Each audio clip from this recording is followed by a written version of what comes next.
March has given us its typical bipolar phenomena. Big snowstorms one day.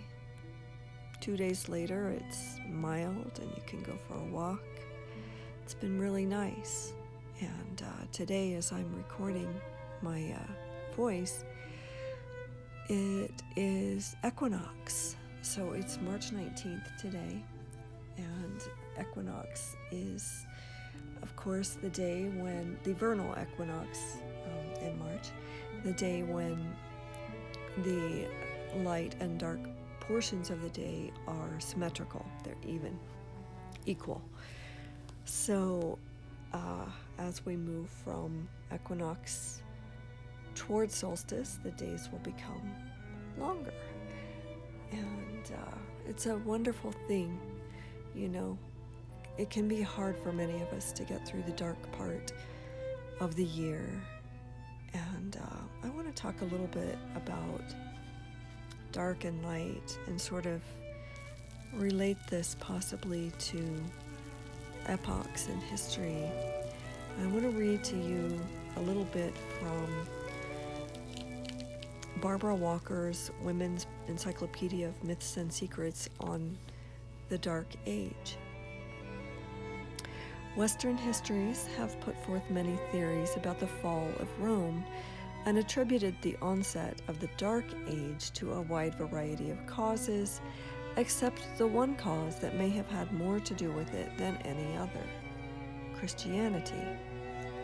By denying women's spiritual significance and forbidding goddess worship, the Church alienated both sexes from their pagan sense of unity with the divine through each other.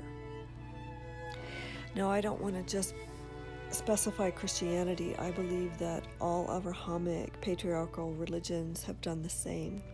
They have cruelly and with violence repressed the role of the feminine in spirituality and culture. So I like to hope that we're moving toward a new time, a light, when there's a resurgence of women's spirituality. And obviously we're getting a lot of pushback on, the issue of women's empowerment.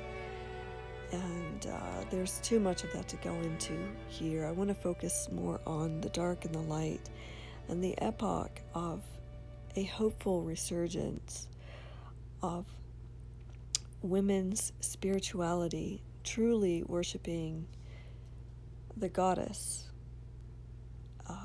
as our mother, the earth, and not destroying her in the name of Logos, the patriarchal, masculine attempt to replace the generative power of the feminine with their logic, reason, etc., which, as we've all seen, isn't as capable as they like to think.